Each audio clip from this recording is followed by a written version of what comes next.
सौभाग्यशाली तोता। बहुत समय पहले की बात है। एक छोटे से गांव के पास एक सुंदर जंगल था। उस जंगल में तरह तरह के पक्षी और जानवर रहते थे।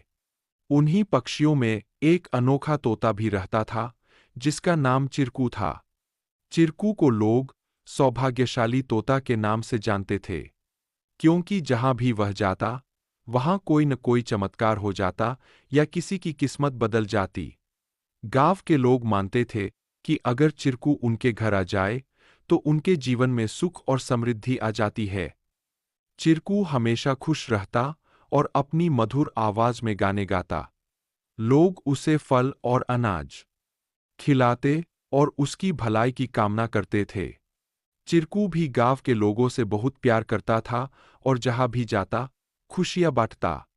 एक दिन गांव में एक गरीब किसान, जिसका नाम रघु था, बहुत परेशान था। उसकी फसलें बर्बाद हो गई थीं और उसके पास खाने को भी कुछ नहीं था।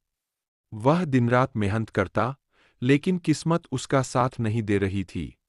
एक दिन रघु ने गांव के लोगों से चिरकू के बारे में सुना और सोचा कि शायद यह सौभाग्यशाली तोता उसकी भी मदद कर सकता है। रघु ने तय किया कि वह चिरकू से मिलकर अपनी किस्मत बदलने की विनती करेगा।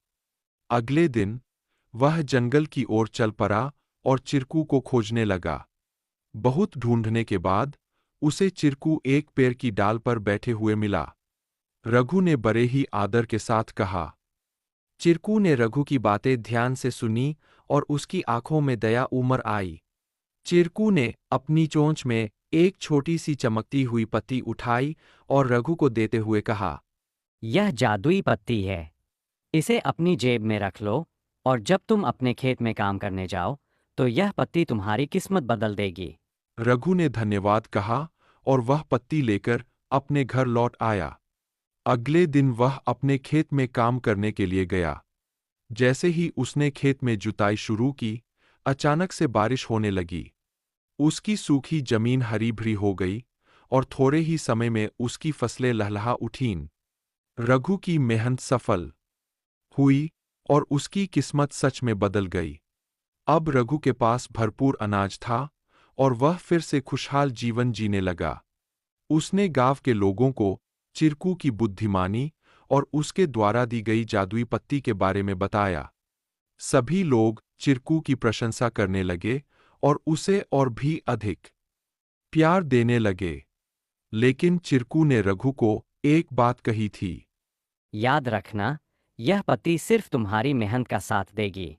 अगर तुम मेहनत करना छोड़ दोगे, तो यह भी अपना जादू खो देगी।